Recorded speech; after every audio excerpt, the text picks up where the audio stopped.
Hi, this is Jordan Henderson, and you're watching Team Kop-ish. Ain't free back again, ripping LFC till the end, so go on tell a friend. If they rockin' red, they're a 10 champions, be the best we come again. Kop-ish clean up in every region, elevation in every season. Catch up in all the fast match up in real rap and drifty quan tell them this is that, this is that. This is Kopish, this is Kopish. Reppin' Liverpool till the end, champions, we the best, come again. This is that, this is Kopish, this is Kopish. The main free back up in your screen, real ones know this the place to be. This is Kopish. Yes, people, welcome back to Team Kopish. You know what time it is, people? Monday Night Live. We are back, and you know what? It's been a minute since we've had a Monday night show and we've actually won a game. So it makes a change. So listen, just for winning a game, which sounds crazy because we're Liverpool, make sure you smash the like button. Make sure you subscribe, all the good stuff. If I'm not mistaken, chat, I believe we are on 39,500, maybe 39.6 now. We are on the road to 40K. Help us get there. Not only that, people, this video is sponsored by okjersey.com. We can go and get your football jerseys for about £15. Use code Kopish and get 8% off. With that being said, welcome to Monday Night Live. What's going on, Drew? What's good, bro? What's good? What's good? You know, I kind of want to take this opportunity. Actually, you just reminded me talking about subscribers to just big up all the people who got me to 3,000 on my YouTube channel the other day. Hey, big up. You're 3,000 now, yeah? I hit 3,000 the other day, so big up, man. Big up, big up, big up. I don't even want to sound like one of them kind of like guys, but like I do feel like on our individual channels we should kind of be on about 10 each at least. I mean, I kind of feel like you know, look, considering we've got such a good community here, I'm like, you know, but no, it's all appreciated, man. And I just hit 3,000 like 2 days ago, I think. So big up everyone who got me to 3,000. Big up, big up, big up. Listen, guys, we got a good show. We're gonna speak about obviously our performance and what we thought went right, what went wrong. Obviously, we got a bit of transfer talk as well, and some other players that are reportedly coming back from injury as well. So we got a good couple of points there. Let's start, and Cal will be here, people. Don't worry, Cal will be here. I promise you, he'll be in about 10 minutes time. With that being said, obviously Liverpool won. Drift. We actually won a game of football. Like we beat West Ham. Now I'm gonna say this though. It might not have been the greatest performance of all time, but the main thing was getting the 3 points. What was your takeaways from that game, Drift? And what surprised you, if anything, like about that performance or tactics or what's your thoughts on that? The win surprised me. No, I hear it, bro. I hear it. Well, I thought we were gonna lose 2-0 and we won 2-0. So like I can't even front. The win actually surprised me. Do you know what surprised me? I think if I'm not going to be stupid, I think what surprised me was that there was effort in the game because I was getting used to Liverpool not putting in much effort. Yeah, I feel like that game had a lot of effort. I feel like people were running, people were defending, people were tracking back. It didn't look to me like people had given up on the manager, which was starting to become the thing that we were starting to believe. Right? It's what turned me over to the slot out side because I was thinking players don't want to play for him, man. Like it's irrelevant whether I like the manager anymore. The players have given up; they don't want to play for him. So what's the point in him being here? And that West Ham game kind of made me feel like maybe, just maybe, that isn't the case. Although I have heard, and again, this is a rumor. And you know, I don't just say things for the sake of it, so I'm not trying to start shit. But I have heard a rumor that Slot and Salah in the days leading up to the West Ham game had a bit of a bust up. Oh, swear. Yeah, and again, like I said, I don't know the validity of what it is, but it would make a little bit of sense why he was subbed and didn't even come on. But interesting. Again, I don't want to start the rumor thing, but that is what I heard. That is what I heard. So I'm not sure if that has anything to do with it or not. But with that being said, we'll get into Salah in a minute. But do you know one thing that shocked me? Like, so firstly, I clocked, or shall I say, I thought there was a formation change. To me, looking at the game and looking back at the game, it looked like we was going between like a 4-5-1 and a 4-4-1-1, where Wirtz is just behind Isak, right? And I saw Szoboszlai on the right and I saw Gakpo on the left. And instead of our 4-2-4 press that we normally do, we was doing a 4-4-2 press. And I felt like it worked better because Wirtz was actually Wirtz pressing was very, very impressive for me. Obviously, we're going to speak about Wirtz as well because for me, that was his best performance in a Liverpool shirt. Yeah, I think he controlled the game from start to finish. And he should have really scored as well. That's the only thing that I could say bad about him. But overall, his performance was cold. Isak wasn't great, but Isak just kind of shows everyone that you don't even need to be 100% to score goals. That was the Newcastle Isak where he's not even involved in the game and able to put the ball in the back of the net. And not only that, Triv, like you said, there was actually fight from the players. And I just feel like maybe, and I say maybe, Liverpool might be able to turn the corner. But I do think it's early doors because, as you know, we've got a big game on Wednesday against Sunderland, isn't it? Yeah. Do you get what I'm saying? And that's going to be a real test because we're at home. And I said this in the other watch on the other day. It sounds crazy. I actually feel like now we have more pressure playing at home than we play away due to our situation as things stand. Do you agree with that or do you disagree? We've been poor at both, but I know. I get what you mean. The emphasis, the emphasis is on us at Anfield. I get what you mean. The defeat to Man United and Nottingham Forest is just unacceptable, isn't it? Yeah. Like you said, if it was Old Trafford, you'd still be a no because we're better than them. But you'd be like, it was Old Trafford. And if we'd have been at Forest, then you would have been like, look, it can happen in it, those away days and whatnot. But it was the fact that they both did it to us when we were at Anfield. And what I hate is that it will encourage Sunderland to come and play because they'll think to themselves, well, if everyone else can do it, then why would we sit back? This is because they're better than Nottingham Forest and they're better than Man United so far this season anyway. And they're better than West Ham. Yeah. So they'll probably think, let's go and play. Why would we sit back and try and do the whole pressure thing? Let's go and apply the pressure. And then that kind of worries me a little bit because we don't seem to be defending as well. Although West Ham game, we defended quite well, to be fair. But I don't want to just take one game. I'm going to need a bit more of that for me to know that we fixed up kind of thing. So, yeah, you're right. It probably is a bit of pressure at Anfield. But I probably would still always rather play at Anfield than anywhere else, regardless, because we know what Anfield can bring. So, we have to win that game, man. We've got to start putting some momentum together. Bro, man. we have when was the last time we won 2 games in the Premier League back to back? If I'm not mistaken, are we not looking at September? Since the first 5 games of the season. The first 5 games of the season is when we've done the back-to-back stuff. Since then, we've been terrible, and it was only 2 wins, isn't it? Villa and I remember our first loss, if I'm not mistaken, started with Palace. I want to say, Palace. Yeah. Palace was the one that kind of started the madness. And listen, it's still a long road back. Like I said, again, the performance against West Ham wasn't the greatest, but it was enough to get a result. And a few takeaways I'll even take from that game as well, is also our build-up play looked a bit different. Didn't look like Kirkes was doing as much build-up, in my opinion. I think Gravenberch was dropping back into the centre-back position and even McAllister at times. I felt like Kirkes and listen, Joe Gomez, speak about Joe Gomez. They were actually playing like fullbacks, and you never guess what, Drift. When you play a defender in defense, look what it does. Yep. And when you play your wing backs or your fullbacks wide, Joey was putting in some brilliant crosses. Yeah. Like, obviously not every single one. There was a few that weren't great, but in general, 80% of his crosses were really good. They were causing problems. West Ham really had to defend well to defend those Joey crosses. Look, I know people are going to try and do the whole, come on, man, rare. But I've said it before and I'll say it again. It's always been about availability with Joey. It's always been about availability with Joey. It has never, ever had anything to do, Wagonji. It's never had anything to do with ability.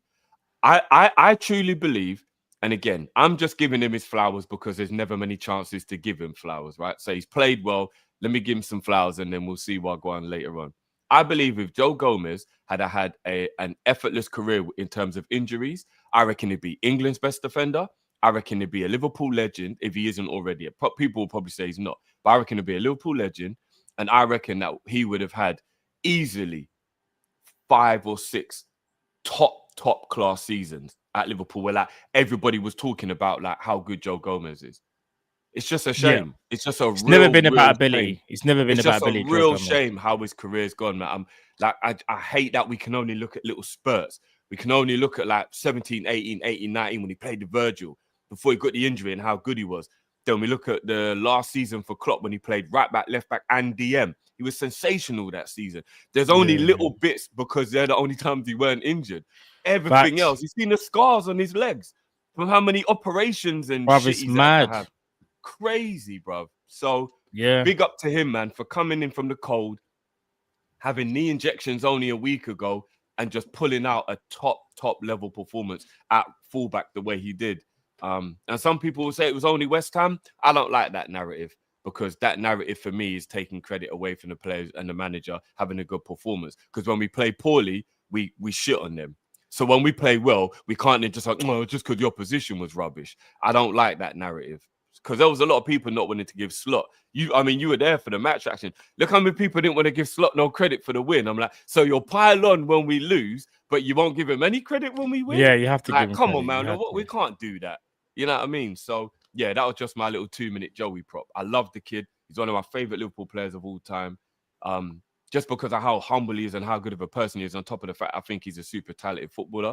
And it's such a shame he goes in the category with your Sturridge and, you know, like and Jamie Redknapp and those players where you're like, if they didn't have the injuries, Harry Kewell, Naby Keita, all these men where you're like, if they didn't have the injuries, we know they would have been legends. I mean, would you put Matip in that category, or would you say Matip done a bit more? Yeah. I would, you know. Even though Matip played more than they did, Matip definitely goes in that category for sure. Without the injuries, Matip would have been another one. World class.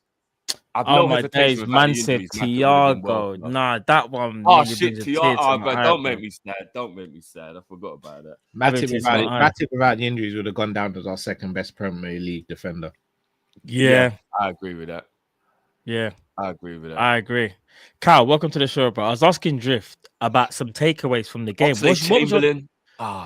There's so many. We got so many G's that if they were injury free, it would be such a different. Someone else that I feel like we're forgetting. Michael Owen. Yeah, that's actually bro. Fowler especially. Yeah, Fowler especially. Yeah, even Owen though, you know, because I'll be real. I know Owen doesn't get a lot of like praise anymore because of what he did, and you know, he played for Man United. But if you're just talking about Michael Owen at Liverpool, say between the ages of like 17 and 23, oh my. I just remembered another one. Torres. Joke. Yeah. Even Torres goes in that category. I agree. Yeah, Torres goes in that category. I think we squeezed as much out of Torres as we could, though. But don't you think those last 2 years was the injuries, though, Carl? I think he would have been way better in his final two seasons. Torres, in my opinion, was only good at Liverpool at the highest level for 2 years, like what you're saying. We would have won the league in 08-09 if he'd been fit, you know? Remember how much football he missed that season? No, that's true. He only got 40. I say only 40. He got 14 league goals that season. I think in like maybe 20 appearances or something silly like that. Yeah, he missed half the season basically. Yeah, we said Sturridge. Daniel Agger. Oh, how did we forget? We've got way too many players that have been injury prone over the years. This is quite upsetting to think about. Yeah. Aurelio's out from AMD as well. Oh my days, Fabio Aurelio was a bad boy still. Technically gifted as well. Bad boy. Bruno Coit wasn't injury prone. Coit was there. No. Cout was the opposite. Yeah, Cout was Mr. Reliable. Cout never got injured, bro. And if he did, he done a J. Do you know what?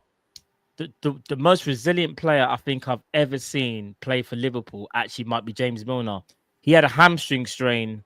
He got a hamstring strain in the game, and then he trained a couple of days later and played the next game. I said, this guy's different. The only person I would probably say is right there next to him was Suarez. I don't know what Suarez is made of, but that you're right. He went to the World Cup in a wheelchair and knocked England out. Yeah. That's insane. That is. I'm not even joking. He did. He had a knee injury. No, it's because pops on both knees. He landed at the World Cup in a wheelchair and knocked England out of the tournament. Do you know why I'm laughing? You know, is it white chicks? Like, once you go, you're gonna need a wheelchair. I don't know why that reference came to me. All right, going back to like the game. What was your takeaways though, Kyle? What impressed you the most about the victory against West Ham? Was it the starting lineup? Was it the tactics? Was it individuals? Like what was it for you, bro? Or just a combination? Remember, guys, I haven't seen the whole game. So from what I've seen, I was happy with the lineup. Apart from I wish Chiesa would have got a start. I still don't know what Chiesa's got to do to get started. I wish he got minutes, Cal. Never mind the start. yeah, I know. But apart from that, can't really come. I'm just, as I said, I'm happy to see Gomez at right back. What a difference it makes to have someone who's actually functional there and knows the position. Can I say something, Cal, quickly? And I'm not defending, because I know people can do, you're defending Slot. Do you think the reason why Arne Slot was scared to play Joe Gomez because he just kept on thinking, if any one of my centre-backs get injured and then Gomez takes that spot and Gomez gets injured, we're doing the end of Gravenberch kind of scenario thing, or is that too easy way of looking at it? Shall I tell you why I think it's the easy way of looking at it? No, but I'm the host. I'm just asking questions. I'll tell you why I think it's the easy way of looking at it, because I've seen him play Gravenberch there many times. So I don't think he would be upset in playing Gravenberch there. I don't think he'd see that as an emergency. And plus, he spoke about it during this, the beginning of the season, where he's like, we have players who can cover that position. And he mentioned Gravenberch. One of the first players he mentioned was Gravenberch. So for me, especially, and it sounds harsh, but if you've got a player who's injury prone, you kind of should be playing them whenever they're available, in my opinion, because you'd rather them get injured in a match than get injured on the training pitch. You know what I mean? So in an ideal world, you'd rather him be on the pitch and at least be able to contribute there. But I'm with Drift in regards to the whole manager stuff. You can't sit there and chastise the manager when he gets it wrong and then go silent when he gets it right. Whether you want him to stay or whether you want him to go, you still have to be objective about things. His tactics and his selection got us the win. Can't sit there and be like, oh, he's only West Ham. He's still dead. Yeah. Is he still the right man for the job? In my opinion, no.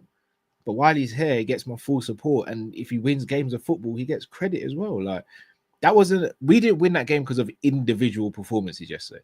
We won that game because of a team collective performance, in my opinion. So can't sit there and there was one man that kind of shone still. No, but every team that's all right, so last season Salah shone, right? But we wouldn't sit there and go, last season was a but because you haven't seen the game, there was for me a clear, in fact, no, actually, I'm lying. There were two players, in my opinion, that played exceptionally well, and that is Joe Gomez and Florian Wirtz. Those got out of the match, didn't he? Yeah. Florian Wirtz when I say ran the show. And what I wanted to ask you both is, do you think? And again, I'm the host. I'm just asking questions. I'm not trying to imply anything. I'm just asking questions, right? Do you think Florian Wirtz found it easier to run the show because Mohamed Salah wasn't in the team? Nah. I didn't watch the game, but no, I wouldn't say so. We've seen him have good games when Salah's been on the pitch, but there was no defer. You know how me and Drift would say for the last 2 seasons, we both rate Szoboszlai, all three of us, But there were times when me and Drift got more angry. I'm not going to talk about that miss, I'm talking about last year, but just in general, me and Drift have always said, why does Szoboszlai sometimes shirk responsibility? Only this is in the final third, by the way. Like, he'll just defer to Salah a lot. Salah wasn't there. Wirtz wasn't there. It was a case of every man stand on your own kind of thing. And this is no disrespect to Salah. Salah's still a legend, still one of the greatest players to ever play for Liverpool. Some people might even say he's the greatest, but I just think in this system and how we wanted to play, Florian Wirtz had a bit more creative freedom. And not only that, I'm going to say another thing that people might not like. This ain't no Salah agenda. I'm just asking questions and I want us to get to this conversation. People are starting to ask the question, can you play Gakpo and Salah together? Because they're kind of the same player in terms of they're both productivity players. Sometimes they can be out of the game, but still get you goal assist. But they do lose the ball a lot. And sometimes defensively, they can both be found wanting, except for Gakpo, to be fair to him, defended very well. What's your guys' response to that as well?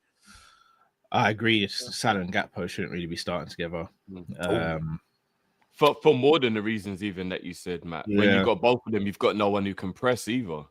I mean, I'm just asking questions. But also, I don't know if I buy the notion that Wirtz can't do his thing, because maybe it's a small sample size, but I look at the Atletico Madrid game, for example, Wirtz was cooking in that game, and Salah was cooking as well. But the tactics on that day were spot on. Frimpong was overlapping. We had the midfielders interchanging and doing their thing. Virgil and Kanai at the back were like sturdy. I know we conceded 2, but the first one shouldn't have been allowed, and the second one was a deflection. I don't know, man. Don't do that. I'm just asking questions, guys. Don't do that. Yeah, my answer. Yeah, I don't think they should be playing together. But we have no choice. Well, no, we do have a choice at the moment because Chiesa could play, but the prize in the bag, in it. Unfortunately, without trying to keep saying things that are going to continue, like kind of a narrative that people are starting to run, which I hope people don't get carried away with, because Salah doesn't deserve to now start being crashed on, like, do you know what I mean? Like he's the issue or something. Like, oh, Liverpool is playing because Salah's playing. Don't work like that. Yeah, but I'm seeing people actually say they think he's the issue. Come on, man. He's not the issue. He's one of a problem, but he's not the issue. But what I did notice, to answer your question, in the game is the defensive solidity meant that, I think it is why Wirtz could cook. I do. Because even though there was 1 or 2 times when he did some really good tracking back and he was helping defend, for the most part, everyone else is doing the defending. That just allowed him to be able to just be himself. And I noticed a lot more in that game. He was being himself. What I saw from that game was a small snippet into why I know that within the next maybe 18 months, Florian Wirtz will be the best player in the Premier League. I've seen him do it for Germany. I've seen him do it for Leverkusen. And that game there was just that little snippet, just that little reminder. That was about 45% of what Wirtz can do. About 45% of what Wirtz can do. And look how he was cooking. Once we get that 80 plus amount of Wirtz, everybody's going to remember why we had to pay 100 mil for him. It's okay. Let them laugh. Let them do all that stuff or whatever. Let them do it all now. It's cool. We're going for a bad season, whatnot. But that boy is bloody special. 100. That boy is special, man. And once we figure out what the formation is that gets the best out of him, he'll be incredible. So, unfortunately, though, I do think having no Mo helped because it was a defensive thing, bro. And you know what? I think a lot of people can't also forget, and this is one of the reasons why I think you've got to give some credit to Slot as well, because I don't know if you noticed this during the game, Matt, but I actually think there were times during the game when Szoboszlai and Wirtz were using their own intelligence or swapping, and Wirtz would actually go wide and Szoboszlai would come central. It wasn't like it was just always Wirtz in the middle. Do you get what I'm saying? Yeah.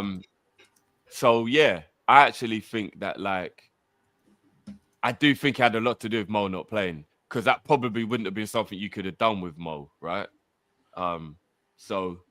Unfortunately, I put it like this: I want that exact team to play against Sunderland. I hope everybody's fit enough to. Spoiler alert: we're gonna do a preview tomorrow. Yeah. But we're gonna go on to that. All right, so Kyle. Obviously, you didn't see much again, but just saying defensively, obviously the structure was better, and I think the team. I don't want to say it, but I'm trying to think of the right wording. We just look harder to score against when the personnel on the pitch played and Salah wasn't there, and that's because, in my opinion, for some not a strange reason, but a couple of teams this season have kind of pinpointed him as a weakness in the press. And what I was saying to Drift was, we didn't press in a 4-2-4 how we normally do. We pressed in a 4-4-2. So what was happening is you got 2 banks of 4. You got Szoboszlai, Gakpo on either flank. You got the 2 centre mids, and then you've got Wirtz and Isak both pressing. And we just look more. I'm trying to think of the wording, guys. We look like a team. Yeah. That's what it looked like. We looked like a team. We looked more solid. We just didn't look. They never looked like a weakness. Like, it looked like you had to really, like, to get in behind or to play a ball through, you'd have to do more than just one pass Salah, and you see Salah doing like a little bit of the half jog back, and then players are trying to come over and cover, and there was none of that. Are we being a little unfair to Salah, though, guys, in the sense of, I'm going to just read out a list here. Sure. Jones, Sobbo, Jones, Frimpong, Bradley. Trying to think of anyone else who's been there. So we'll just throw Gomez in the equation as well. That's 5 right backs who played at Liverpool this season. I know. Like, so he's never had anyone to create a partnership with. There's no chemistry. Like with Gakpo, yeah, I was gonna say I think Gomez is more of a difference than Salah being more of the hindrance. Yeah. Like I look at Gakpo's side, the left-hand side, it's either gonna be Robbo or Kirkes. Yeah. One or two. Kirkes had a good game, by the way. So to cut you, he had a good game. I've been told he has as well. But Salah doesn't really know who's going to be starting right back. And there's kind of 4 people, now 5, who it could be a choice of. And I don't know, man. I think it's a tricky one. Shout out to Ends. I think it's a tricky one for Salah because we got Ends. I don't think the tactics have suited anyone in the team. I think he maybe suffered the most because I think, Matt, you say it. Whenever the wingers get the ball, everyone just kind of steps away and says, "Oh, cook something up." Then that's not the way you play with Salahs and Gakpos. You get overlaps and you allow them not to be double and triple teamed up on, so that they can do what they do, which is cut inside or cross or whatever they want to do. It'd be interesting to see if these tactics were employed with Salah on the pitch as opposed to Gakpo. Let's say it was Chiesa on the left hand side and and Salah on the right. I wonder how that would affect the team or how the balance would be. But also, if we're going to be objective as well, West Ham aren't the strongest team in the world. All right. You're right. They came in on much better form than us, though, Cal. 3 wins and a draw. They did. Bro, my 5-a-side team's better form than Liverpool at the moment, bro. All right. No, but Bournemouth and Newcastle were 2 of the teams, and they're good teams. Do you know what I mean? So, like, you still got to give them some credit. Do you know what I'm saying? Yeah. Let me ask you both a question. This is just something I thought of now. Let's say we played the same formation, which is a 4-4-1-1 or a 4-5-1. Could Salah play in one of the advanced positions as either the striker or the second striker? Could he do that or no? Nah. Well, can I be honest with you? I think he could play second striker. I'm going to be honest with you. Wirtz is still the best player for that role. And I'm going to say this, in my opinion, unless Salah is still fully willing to buy into the defensive responsibilities, that formation can't work with Salah in it, in my opinion. Because if you're asking Salah to be on the right-hand side, he has to do a job. Like, I'm talking a diligent one. Then he doesn't play. No, but what if you gave Mo Wirtz's job? I think he could do that. But Wirtz is too. But in my opinion, even though Salah's the legend, for what Wirtz does, Wirtz is more selfless than Salah. So when you're planning that roaming 10, I'm not saying Salah won't create them and stuff like that, but Wirtz is perfect for that role. Like perfect. Like you can't get a better player. But you don't think if Wirtz wasn't playing, like say Wirtz got a one. Yeah, if he wasn't playing, then I will play Salah. But again, could do that role. But the pressing is what like someone would have to go and get me the running stats. But when I drift, obviously, you guys, you might disagree with this, both of you. Yeah, if he's coming back in January, I'm gonna be real with you. I'd rather Harvey Elliott play there if Wirtz ain't available than Salah. Salah's a better footballer than Harvey Elliott, no disputing that. But as a 10 in a system like this, Harvey Elliott would be better in that position than Salah would. That's not a bad take at all, to be fair. Another option could be Ekatike playing just off of Isak. I know we've been wanting to see those, and again, it wouldn't be my first choice, but again, I think both of them. Bro, you see do you know what it's like? Yeah, I'm not saying it's the same because it's not. Because the 2 players that I'm about to mention are absolute madmen.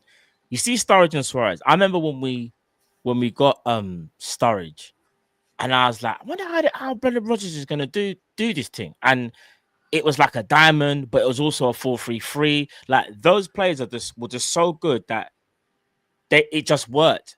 We never really have seen Isak play alongside Ekatike, and it just would be interesting because big up Jay, I was just about to say it.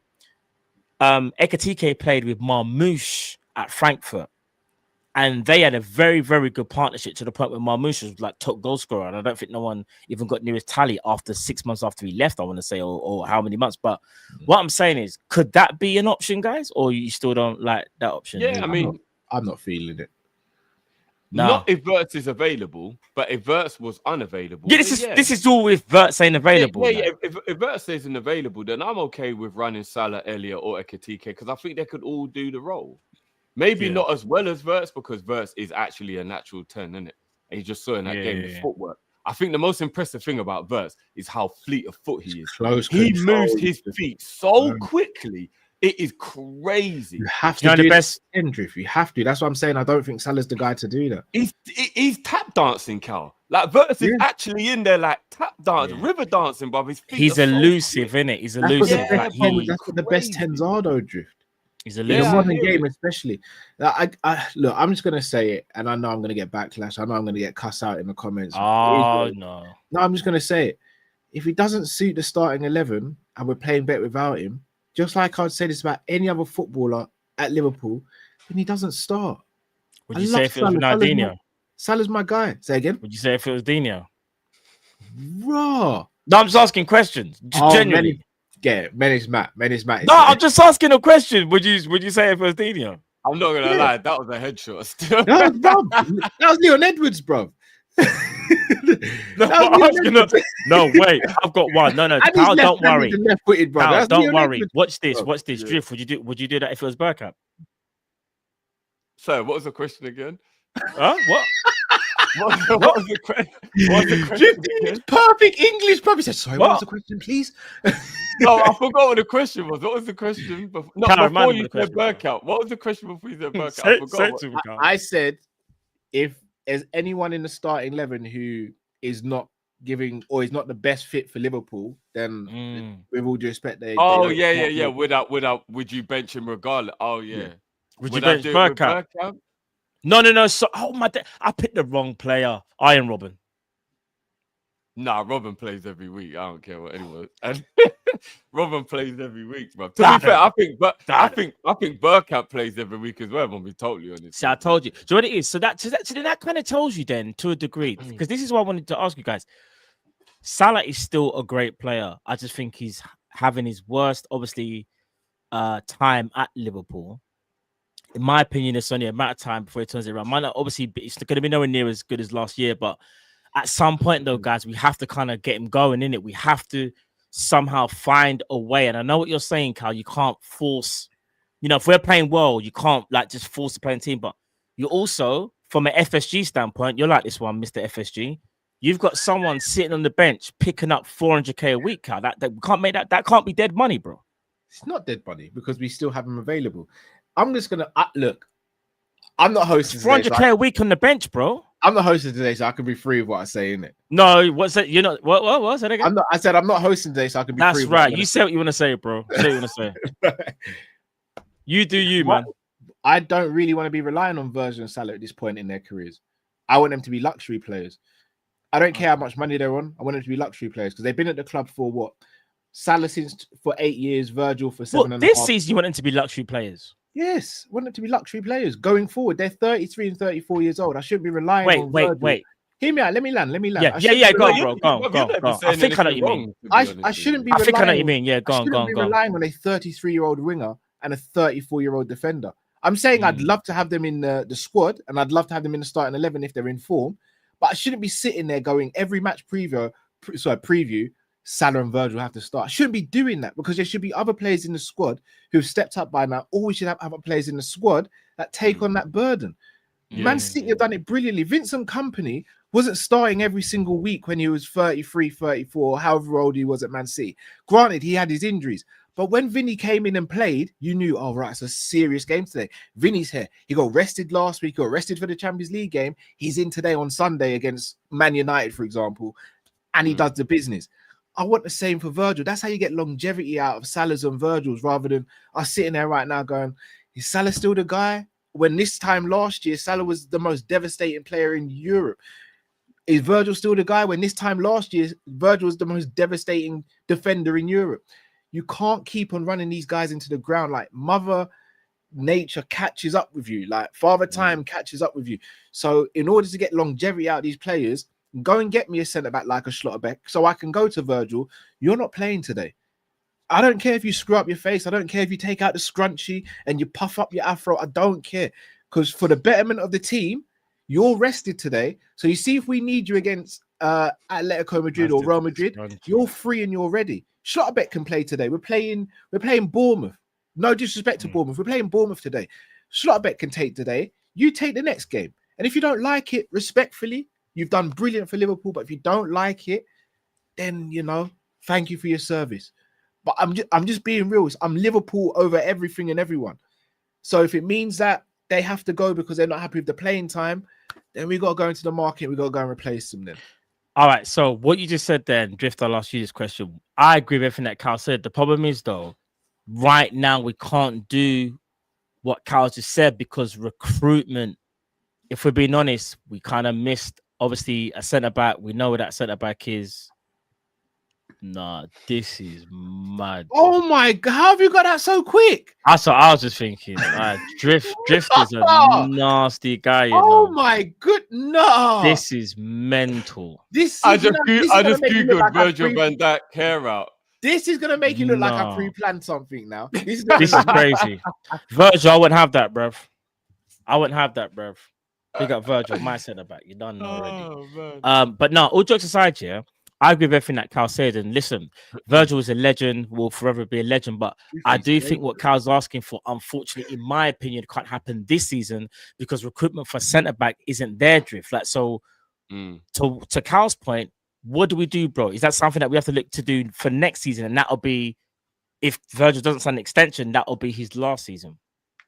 Well, the problem is, in an ideal world, what Cal's saying would be absolutely perfect. And I think he's right. The only thing that I think that would be a struggle is Virgil and Salah, the two players. I don't think that they would what's happened now? Nah. It's a beautiful day. That's diabolical. That's crazy. I don't think that all jokes aside, that is nasty. Whoever said that. Simicast is crazy. Man said before I forget what I was gonna say. That's it. Especially Mo, they're not players who take lightly to not playing, and they don't want to hear it's for your own good. You get that's the only thing that is a little bit of a worry. Salah especially, but I reckon Virgil does fall in that cat. If you tell man he's benched for 2 games in a row for his own good and because you're old, there's problems in it. Ain't hearing none of that, bro. They're not hearing none of that. They're gonna be annoyed. They're gonna, do you know what I mean? So it's a very we gotta do what we gotta do then, Drift. Cal, I know what you're saying, but I do feel like we have to be. You're not wrong. I just think whoever does that, I only feel like someone and this is no disrespect to Arne Slot. That's someone that I think only Klopp. You gotta have that stature, that experience to do that. I feel like if Arne Slot does that, bro, they're gonna look at Arne Slot. I don't want to do this, but they're gonna look at him and think, you telling me that I need to rest and not play games. You of all people. I feel like they're gonna do a little bit of that, and I think that's where it could come a bit problematic. I don't know if you agree with that, but do you guys think for someone to do that, it would need to be someone of a manager that's a bit more? This guy could do it. Oh my gosh, He Carl. What are you saying? If we're like, come here, more lad, come here. Do you know what? Why can't I do a Scouse accent? What accent? Jeff, what was that, bro? Why can't I? Nah.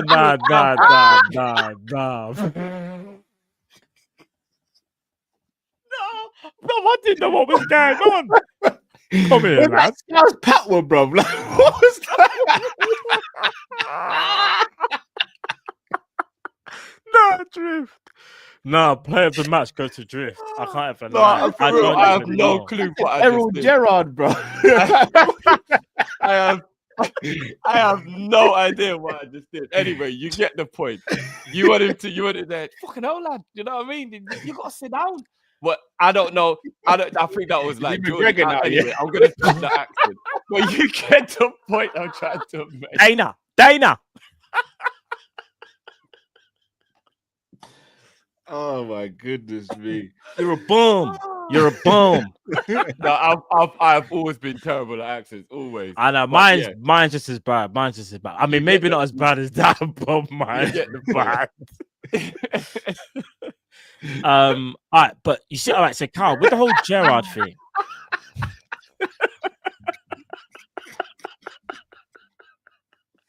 Yeah, boy, no, Drew. We need VAR on that one. I can't boy, even lie. got sit on, you know. We need VAR on that. That might be the most patois Scottish scouse we've ever heard in our entire lives. I don't even know where Drift was going. Neither do I, bro. I really don't. Man said it is what it is. It is what it is, bro. All right, so just quickly then, going back to Gerrard, guys. In all seriousness, yeah, I think. Listen, you know me already, Carl.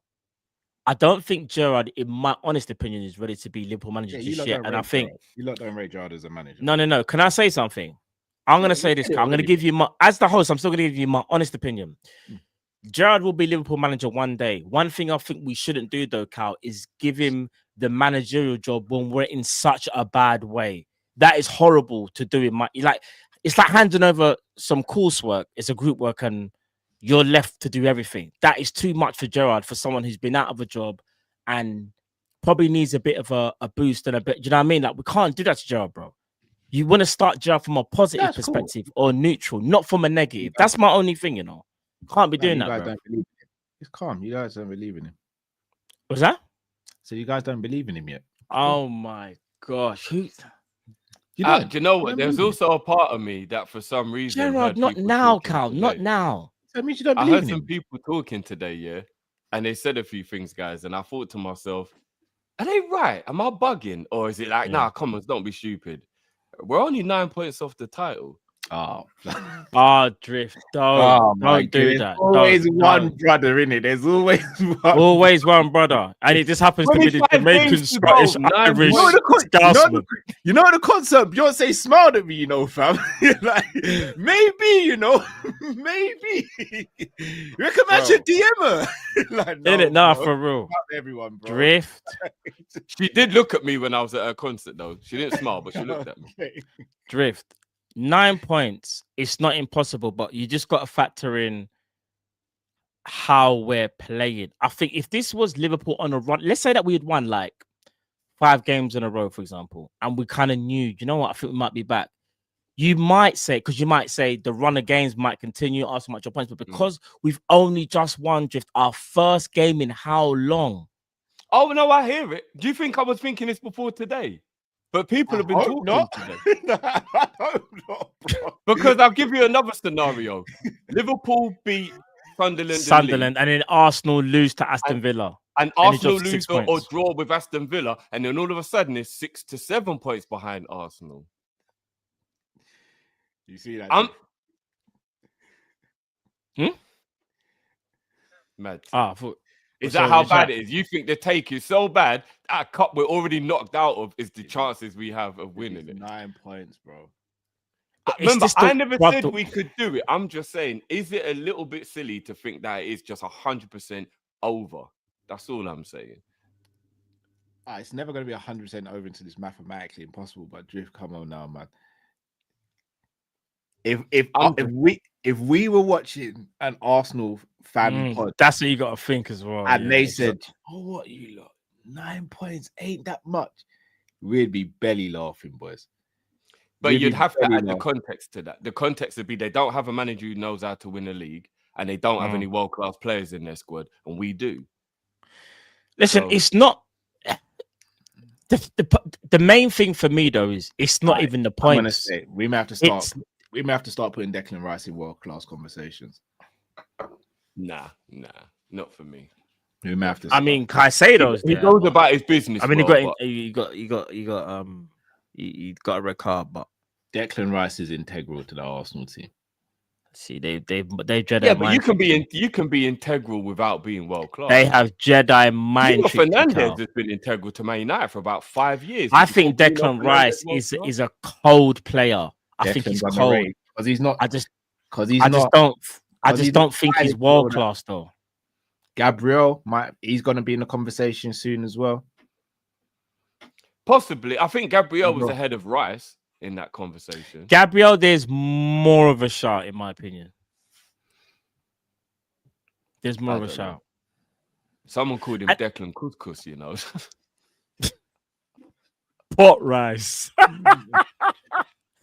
All I'm saying is this year, I'm not going to sit here and deny that Declan Rice is not a serious player, bruv. He's a top talent. He's a top I think he is cold. I just wouldn't put him in world class. That's just me, though. And I know people are going to say, and I know people are already doing because they're saying I could. And I remember, you see the McAllister thing.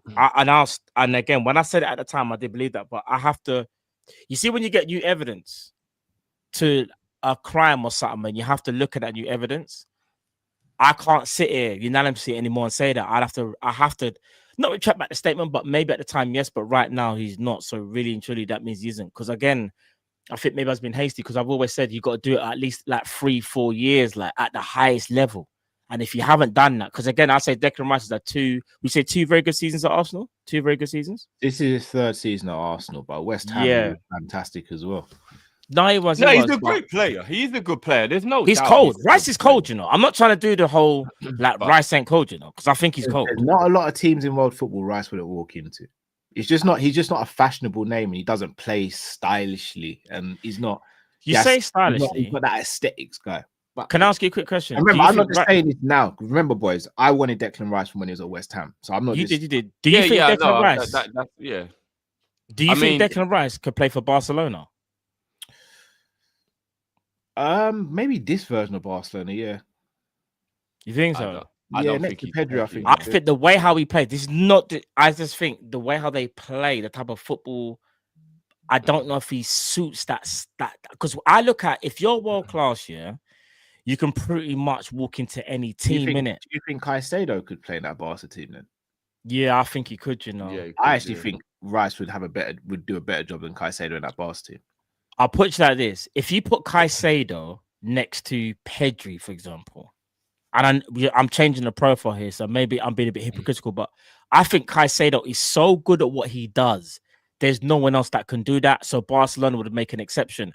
Whereas I think with Declan Rice, as good as Declan Rice is, I wouldn't say Declan Rice is the only player that can do what he does, if that makes sense. I'm not saying he. Do you get what I mean? I'm not saying he'd play better than Frankie or. Yeah. No. You're not saying that. I know you're not saying that. I'm just saying I think he could play in that team. Fairs. Yeah. Where was we again? I don't even know how we even got to. Just talking. I think it was because I was saying about That's it. The 9 points, and you believe, and then the Arsenal. Yeah. And Carl saying if Arsenal fans will call him delusional. And again, remember, I'm not actually saying that bang, right, we can win the league, you know, boys. I'm just saying some people were saying it today in the chat. And like, I just thought to myself, and I was like, it's not the craziest thing I've ever heard. Do you get what I mean? It's not even like saying that scenario. What if it's only 7 because they draw with Villa? And then it's like, 27 games played, 7 points off. And I think the main point is, and sometimes you say this, Cal, as well, which is why you'll actually be able to get where I'm coming from. If we flip it the other way around and we were 7 points ahead of Arsenal, we would not just be sitting there going, league's done. League's done. Of course we won the league.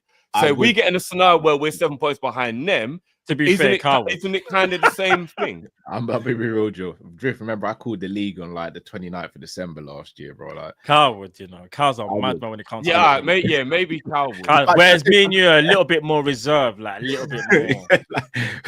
The reason why I'd call it if the roles were reversed, though, because I'm looking at Arsenal had our form. Yeah, I'd call it. Yeah, of course. Yeah. I'd call it. I believe I wouldn't call it. I still think I put it this way: if Arsenal don't win, it will be City. It won't be us this season. No, I hear it. I'm just trying to keep the spirits up. You know? There's no way I hear it. This season only losing 1 or 2 games. All right. Do you know the best way to phrase it? Tell me if this is a good phrase or whether this is a rubbish phrase. It's not impossible. It's just not probable. Yeah, that is a good way to put it. Because it's not impossible. This is football, right? It's just not probable right now. One thing I will say, and again, this is just my opinion. This isn't Cal or Matt's opinion. This is just my opinion. But I believe that our squad and especially if you're talking about first 11, the talent is so good. I think we can go on an amazing winning run just as easy as we went on that terrible losing run. If you just find the formula somehow from somewhere, I think we can go on a 8 wins in 12. Just out of nowhere, because we've got the talent. The manager. Do you know what I mean? We know, but we've never. Do you know? But here's this is why Liverpool fans are so frustrated, and all of us are literally slot out. Right? We've never not once denied the talent of the squad. We're just frustrated with what the manager was doing. Yeah. We've never once, because remember the premise the premise in the summer was, bruv, this is the coldest window ever. You cannot be. Did you get? It wasn't. Oh my days, we've had a terrible window. Now we have to rely on the manager to do the mad thing. That's how we felt in his first season when he just got Chiesa and Mamardashvili was a deferred transfer to this year. So we all sat there and went, brother, he won the league. And now you're bringing in Wirtz. He said, brother, listen, we know how he was going on in the summer. And rightly so. Like I said, I'm just saying, if somehow out of nowhere that West Ham game was the beginning of a 5-game winning streak in the league, and the opposition we're playing, we could actually do that. Like, only we'd have to obviously get better. But, you know, if you look at the opposition we got in the next 4 games, we could do a 5-game winning run. Arsenal just draw 1 or 2 of the games while we're in that run. And then all of a sudden, it's only 7 or 5 points or something like that. And then all of a sudden, it ain't even the craziest thing in the world, what people were saying. So I'm just saying, maybe there's like a glimmer. There's a glimmer of positivity amongst all the I just want to get through the Sunderland game. I'm not going to lie. I think that's the telling game to me. I hear it. Because that game's going to be magic. Bro, you know, Sunderland came... Bro, they came back against Bournemouth, but Bournemouth were 2-0 up, you know? And you know they what's beat really Bournemouth unfair? 3-2. Do you know what's unfair on Sunderland right now? Yeah, you know they've got Liverpool, City, Newcastle. It's their next 3 games. And you know something? Sunderland won't lose all them games. That's the scary part. They won't lose all 3 of those. I don't know games. why. Really I don't know who gave them the flipping Newcastle. I don't know. Newcastle was impressive against Everton, though. You know. I don't know who gave Sunderland compound V, but look where they are on the table, bro. Have you seen how physical they are? But they are mad physical. Bloody the only thing that's annoying me is why couldn't we just play them during AFCON? Because they would have been able to field the team, innit? Guys, they've got 8 players going to AFCON. Yeah, it's dark. Yeah. That's a third of the squad. Yeah, they got the thing in it from no Jollof in that dressing room for a couple weeks. Ain't gonna be no Jollof. The man have got a microwave rice. I hear no stained containers, no goosey, none of that business. Yeah, bro. It'll be a straight fish and chips pie and mash thing. Straight back to the normal platter. 100, bro. Them ones who come back from AFCON earlier in for a rude awakening when they get back. Tea sandwich for lunch. I hear it. What is this? But we all know, us black people, we bring our own food. Bro. So that man there, for real. You know, all of the African players, their wives make their lunch. They don't eat at the place. Yeah, 100%, bro. 100%. All black people know there's only 2 things that's ever actually in an ice cream tub. It's either a leftover food or a sewing kit. It's never ice cream. Man, it's never ice cream, blood. If I see a Wolves box or a cart, you know there's no ice cream in there. Or the roses or the quality. What's this indie bumper? Hold on, one sec, chat. One sec. It's always a sewing kit. It ain't never chocolate.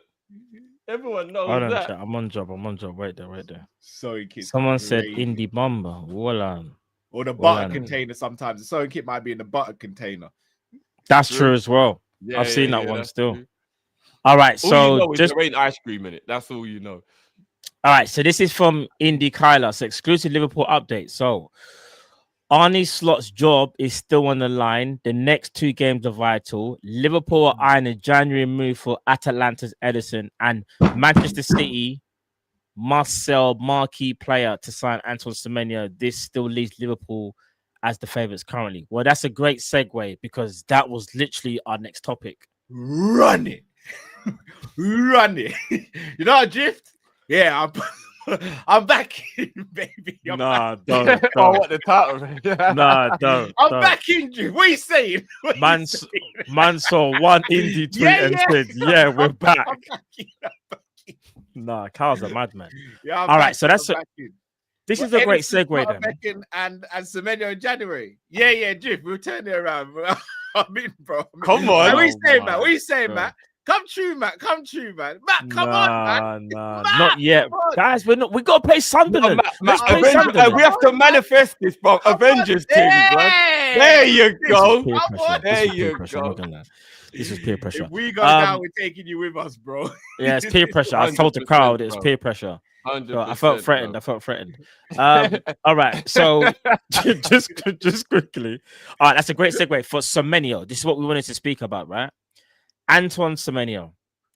So the current climate for this player is Liverpool and Manchester City both want Antoine Semenyo. However, as recently and of late, Man City are looking like they are the ones that could potentially trigger the release clause, which is about £65 million. I think Paul Joyce reported that the other day.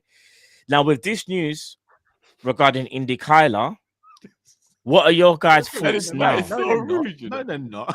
Don't do what that. happened? It's the light. My hands aren't dry, bro. My hands are not thirsty. What are we doing now? I cream my cuticles. What are we doing here? Bruv, it's the lighting. Why did someone say? What did someone say? My hand is white. What? It's my lighting, chat. Look, you can see it's the lighting. Like, I don't get it. Look, it's the lighting as I bring it closer. Look, you see? Look, the light like that. But yeah, guys, what's your thoughts on the Semenyo thing? Then are you worried about City, guys? First of all, yeah, I am. This is gonna Drift, sound tell like me the thing that you said regarding offline when we're yeah. What you heard or what you think or yeah. So basically, the stories that are coming. Sorry, Drift. I gotta respond to this. No, they're talking about me, Matt. They're talking about my Matt has vitiligo. Guys, do you know how mad that is? That's mad. Dude. That is crazy because some people do have that. Yeah, I'm not. that's crazy. Yeah. That is crazy. Like, you know me, I'll banter to the. I don't mind. I'll take the banter, but just be mindful, chat. That is a bit mad still. No relation. But yeah, yeah, exactly. But yeah, go on, bro. Yeah. So some talk coming out of Man City is that Savio. He's just not a manager's favorite. The club are just thinking while he's still got like some market value, move him on. And that's the reason why they want Semenyo, because they're going to move Savio on and they're going to bring in Semenyo. And that's what worries me, bro, because I believe that this is going to sound like a crazy thing to say because we've been moaning about our wingers all season. But I actually think that if that happens, he actually is a guaranteed starter and actually has more game time at City than he does at Liverpool. And that might actually be more appealing to him. Yeah, so that actually does worry me, if I'm being slightly honest. Sorry, guys, give me 1 second. Let me just sort this out. Give me 1 second. Guys, because if Savio goes, it's definitely Doku and Semenyo up front with Haaland. It's like that will be the starting lineup. Whereas if he comes to Liverpool, nobody can say that there's a fact that Salah or Gakpo will get dropped for him. The manager does love both those players. They're both big Liverpool players on big money. Do you know what I mean? I don't think you can 100% be like, yeah, Semenyo goes to Liverpool, he starts. But if they sell Savio, he starts at City. And that might actually be something that makes him more want to go City. So you never know. All right. I know I'm going to pee you off by saying this and maybe pee a lot of the other people off. I rate Semenyo. I don't think he's the be-all and end. It feels very similar to the Gay stuff. It feels like our fan base have made him the be-all and end-all for the position we're trying to get in the team. Semenyo is very good. If Enz is in the chat, I know for a fact Enz is going to cuss me out the next time I speak to him. I get the feeling that Semenyo is a bit of a purple patch player, and I still don't know if he's the guy that we will think he is or expect him to be if he comes to Liverpool. And I think the Mane comparisons are very, very lazy as well. He does have a similar playing style to Mane, so I don't think he's similar at all, bro. He's not as good as him, but... So do you think that he would be okay? Put it this way: if we signed him, I won't be complaining. But if we don't sign him, as I say, if he went to City, I'd be annoyed. But I don't think I'd lose sleep over it. And I could end up being really wrong. I just don't know if I'd lose sleep over it. If we were to lose out on Elise, for example, that would break me. That would break me spiritually. Like, I'd be like, how have we let him go to City or somewhere like that? But I don't think he leaves Bayern, you know. I'm not even like it just doesn't seem like he would leave Bayern, not this early in his career. No, he will. But I get your point. I mean, but I love Semenyo though. So, and again, I'll reiterate, if we sign Semenyo, I'll be very, very happy. I won't be upset at all. I'll be very happy. I just don't think my expectations of him will be as high as some other people's are. Like, I think some people expect him to come in and do what Mane did, go to that level. I wouldn't be expecting that from Semenyo. No, I wouldn't expect Mane level. I wouldn't expect, because that's a ridiculous level. So yeah, I wouldn't expect so that. Big up to JP. Do you think Semenyo has world-class potential? Not the way I felt like Mane did. See that? Yeah, that's where I sit with like that. When we signed Mane, like you and me were on the same boat. With Yeah. Like, no, let the league think this is nothing. We've just got a superstar. Do you know what I mean? I felt like we had robbed the bank when we signed Mane and Salah. Yeah, because I couldn't believe we were getting him. I was so happy. I couldn't, because I was sitting there going, people don't rate these two players, and we've just got them like that. Like these two are Genie and it was like, don't you not understand what we've just done? Yeah, like we just bought two top level players, and everyone was just like, "Oh, Liverpool bought Genie and Mane." Yeah.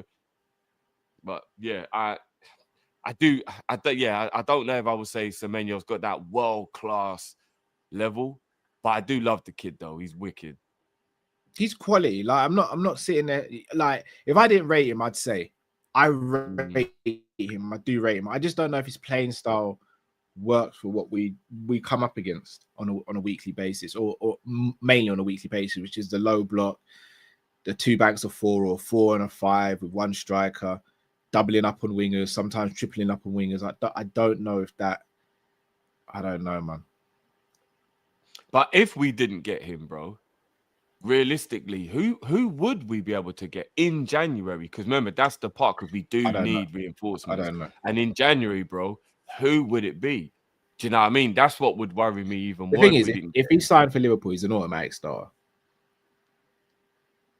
It's possible, but I do still think people are sleeping on the fact that Gakpo and Salah are big Liverpool players. I don't just think they'll just be automatically just dropped. I'm gonna be real. If he doesn't become an automatic start by the end of the season, I'm gonna really have question marks about what's going on. Hold on, we've been linked to Camavinga today as well. Oh, I didn't know about that. Oh, what? It is like December now. Let me just allow me drift, man. Allow me, allow me, bro. I've had a harsh. And do you know what though? Camavinga's injuries are a bit of a worry. He does get injured. No, you're right. I did actually say that, to be fair, recently. That I don't feel like Camavinga because of the injuries. Edison, on the other hand, though, run that. So, Edison, Schlotterbeck, and Gahey. No, it's Semenyo. Sorry, that's what the rumors are, right?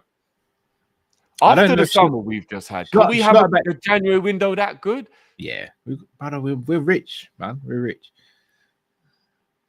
That's about 700 mil across the season, you know. Oh well. Chelsea. Do you really think we would do that? Chelsea done spent about 2 billion in it. Like they're still spending. But we know what they're like. Them man are selling hotels and shit, bro. Gotta do what you gotta do in this game, they say, innit?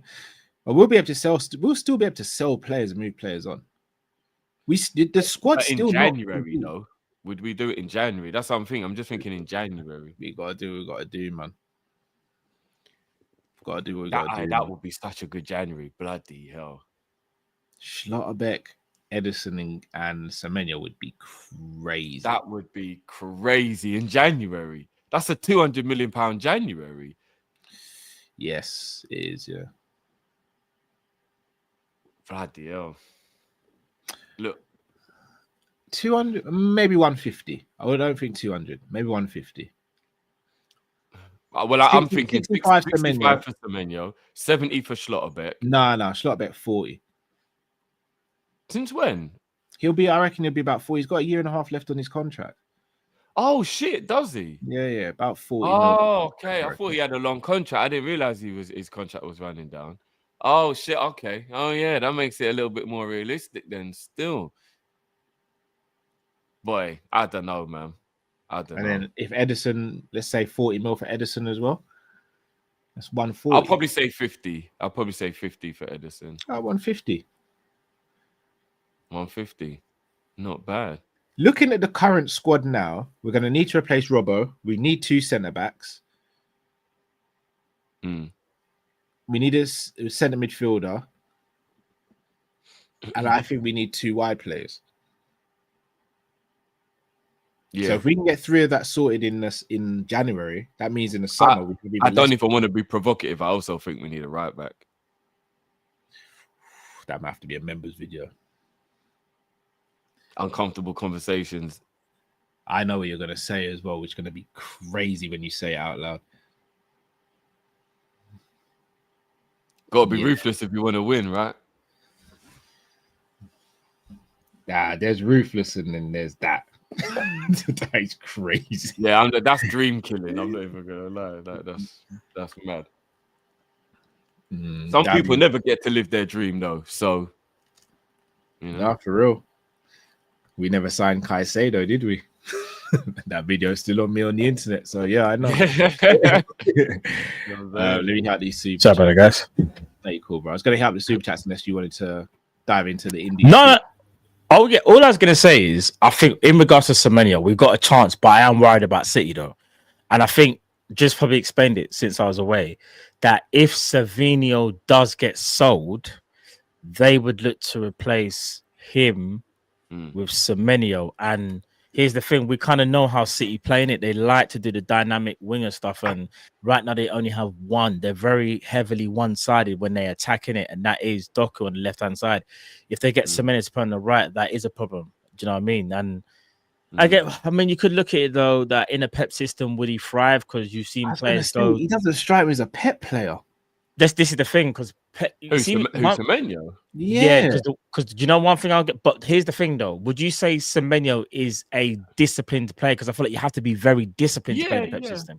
Come on, if Doku's turned into a Guardiola player, then Semenyo is. But it's taken Doku a bit of time though, because remember when he first came, everyone was just calling him Beetlejuice. But he was young. He was only 20 when he first got. I think people forget Doku's 23. He's still a young player. Yeah, I know, but the Beetlejuice thing, like, bro, it's dark. Hold on, what? What did I miss? No. They used to call him. No, that's crazy. I'm doing too much. But someone used to call Doku Beetlejuice. I don't even get the reference, to be honest. Don't worry, man. But it's dark. No, put it in the private chat. I need to know. I feel left out. What's the actual reference? Hold on. Matt as the host is menacing. I tell people this every week. Can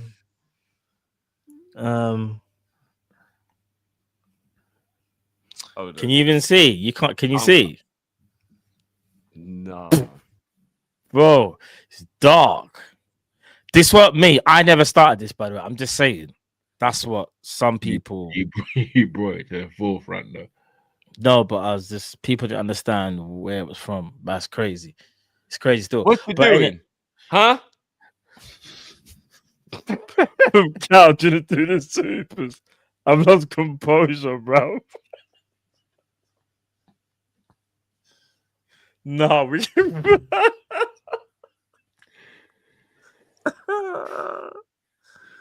Oh man. No, but I'm not gonna lie though. Doku's cold though. Like the way he's going on, all jokes aside, he's going mad. Doku's going mad. But yeah, so well. I definitely think Semenyo could play for Pep. Yeah, I do. He's got the work rate for sure. That picture is so mad. That picture is so mad. Anyways, if you know, you know. Yeah. All right. Big up, Jay. Rather buy Colin Semenyo. Rate both highly though. I think I would as well. Would you rather buy Colin than Semenyo? I think I would. Yeah. I think Semenyo is a purple patch player. When he's in his streak, he's unplayable. But if I'm not mistaken, he hasn't scored or assisted in the last like 5 or 6 games. The one thing I do think that people great start to the season, but since then he's fallen off quite a bit, in my opinion.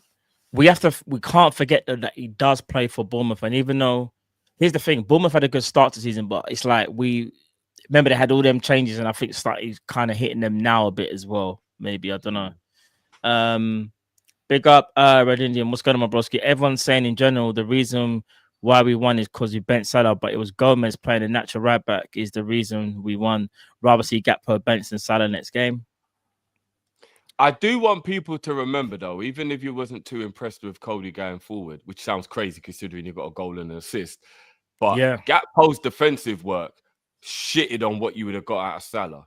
And that's not to run agenda, it's just fact. Gakpo was very good defensively. He was. He definitely. So even if you're annoyed at him going forward, nobody can say he didn't massively contribute to a balanced defense from, you know what I mean, from the left as well. I'm just saying, we can't just keep shitting on Cody all the time. We got to still, you know, give him credit for what he does do well. Agreed. Big up Ahmed. Big up. Good to see the team back. Right wing and centre back in Jan. You guys agree that one? Right wing and centre back. Yeah. Well, according to Indy Kyler, might even be a midfield as well. Apparently looking at Edison from Atalanta. Big up Jamal. Random question. What do you guys think of the Lippmann cell? And do you remember Vegard Hegem? Yes, Hegem, Norwegian right back. Come on. What, bruv? Yeah. Come on. Hegem was cold. When he said the Lippmann and sale, I can't remember how Lippmann left. Because we got him from Barca. Didn't we get him on a free? I feel like we got him on a free. I can't remember when he was sold though. Yeah. He was in his twilight years when we got him. Yeah, agreed. But I can't remember how he left though. I don't actually remember how he left. I can't remember how he left either, if I'm being honest though, bro. So apologies, Jamal. I can't remember. Yeah, I can't remember how he left, you know. Big up Jay. The more I look into him, Felipe Luis. Do you know what? Jay's been on about Felipe Luis, you know. Wasn't Jay telling us about the game? Yeah, what game was he telling us about that Felipe Luis was the manager? Yeah, big up Jay. He's been speaking about he's Flamengo manager, isn't it? That's it. Copa Libertadores, right? Yeah, Patience Flamengo. Apparently he's about to win a double in his first season of management. I'll read out what Jay said to me. So he said, I've watched a lot of Flamengo and his system fits our players the most. He's also a manager that can get over the line too clearly. Tactically, he's very good and also showed well tactically at the Club World Cup versus big European teams. When they played Bayern, I thought the tactics were spot on, just didn't have the players. So obviously Jay's not necessarily saying he Liverpool manager, but he's just saying keep an eye out for him though, because he does seem like one of them up and coming managers that's got the talent. So I have to wait and see how it pans out with him. 100. Big up Jay each and every time, my brother. Big up Red Indian as well. Feeling like a dunk on Salah show right now. A question to you all: do you think we can win any trophy this season without Mo firing this season? I don't feel like it's a dunk on Salah. I think we're just asking questions because I think those questions were always going to be asked because he didn't play and Liverpool won. All of us have agreed he's not the issue, but I think you can still ask a question about how does he affect Liverpool if and when he does. Not even when, it's just more about when, not if. It's when he comes back into the fold. Drift, what about you? Do you think we can win any major trophy if we don't have a fully firing sort of Mo Salah again? No, I think Salah would definitely have to play a role in success because of how good he is and how important he is. Yeah, I can't imagine Liverpool winning a Champions League or a Premier League and Mo wasn't important. Yeah, I think for us to win any trophy, Salah would have to be one of the mainstays, and that's still because he has still amazing quality, in my opinion. Just not, and that could even be coming off of the bench. That doesn't even have to mean that he's starting the games, but like being very impactful and winning games off the bench. I still think he has to be involved if Liverpool are successful. Agreed. Yeah. No, facts. We got Jay. Cal is Salah out. Raw. Cal's not meant to defend himself. Crazy. That must have been a conversation that them might had. I didn't even know about that, Cal. Cal's got explaining to do. Big up Red Indian. Why Salah needs to be benched, not Gakpo? In my opinion, he was shit versus West Ham when he got the ball. When he got the ball at 0-0 in front of goal, couldn't trap the ball in front of goal. I know what you're talking about. It's when Wirtz played that killer pass to him and Gakpo should have trapped it and scored a goal, basically, but he miscontrolled it. Listen, it's crazy, isn't it? Because Gakpo is kind of like Salah. Like, they're all about production. This is very disingenuous, though, for me. Like, from Red Indian to say that Gakpo was shit against West Ham. I don't think he was, though. But I'm talking about that particular thing that he did. He wasn't, man. Again, everyone's got a difference of opinion. He wasn't. He might not have been great. Frustrating is a word I would use, but not shit. He defended well and he got a goal and an assist. He wasn't shit in that game. I agree with that as well. Big up for LFC. Drifty, it's not even the point. It's the form title done. Okay, that's what I was. The 4 minute. Yeah. I hear that as well. I hear it. Big up Uncle Albert. What's going on, Uncle Albert? Carl, your apple juice being spiked again. When Muller Rice met LFC, Man City, and Chelsea, how well did he play? Even against the Siddiqui of Sunderland, he wasn't it. I mean, again, I think Rice is a very good player. Me personally, I just wouldn't put him into world class. That's all it is, and that's no shade on Declan Rice. You know what I mean? Obviously, people. And you know, Uncle Albert's right as well. And again, this isn't any reflection of whether you're a good player or not. But this season, for real, the 3 big games they have played, Rice literally was anonymous. Because that's the thing. Like a lot of people don't want to talk about it because we don't want to do the Chelsea prop. But the Chelsea fans have been telling us for years how good Reece James is. And sometimes you've just got to take your hat off and be like, they were right. Reece James is a phenomenon. If he's fit, he is so good. I can't even lie, bro. If he's fit, he is so good. Do you know he absolutely controlled that midfield, even when Chelsea had 10 men, bro. What's so mad about Reece James is he's actually a right back. Crazy, bro. This is what and you know when Chelsea fans used to do the whole Trent Reece James thing. Yeah, we used to deny it. We used to deny it hard, bro. Listen, I'm still gonna sit there and say this is mad what I'm about to say, you know. All right, so offensively, it's not even mad what I'm about to say, actually. Offensively, I think Trent is still better, but defensively, Reece James is better. I think Trent is a way better passer, but I think hey, big up Jerry. See, I didn't even know this. Big up Jerry.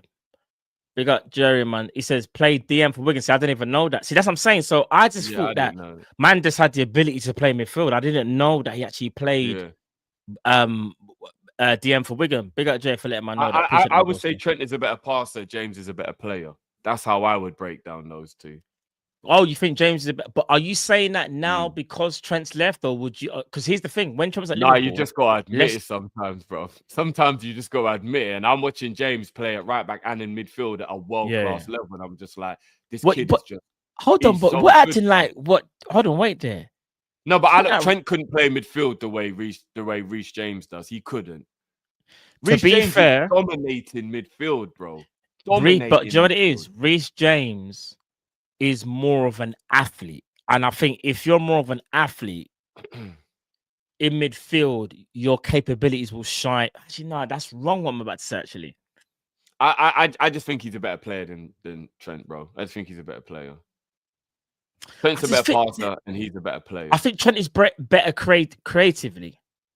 Yeah, because he's a better passer. A better passer. So, pastor, you know. Pastor, you know. Man, who brought Ali to the show? Ali's in the show, blood.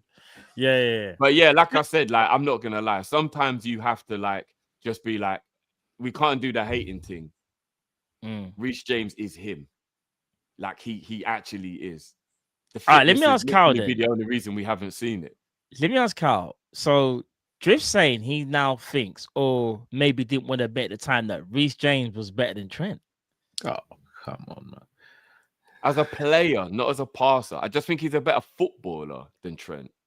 Trent's a better footballer. Because when you say footballer, really you got to think of everything. Like I can't imagine him. Trent can't boss a game. I'm watching Reece James boss games. Drift, you forgetting what he done at right back? Are you forgetting about Dreadlock Trent? That's what I'm saying. Dread Trent. Dread Trent was a problem, you know. Dread Trent. Lion. Yeah, because Trent is a world-class player, but Rasta Trent. I don't know, man. Rasta Trent, bro, was a different person. This is the best way to say it, you know. Trent was Beckham a right back, bro.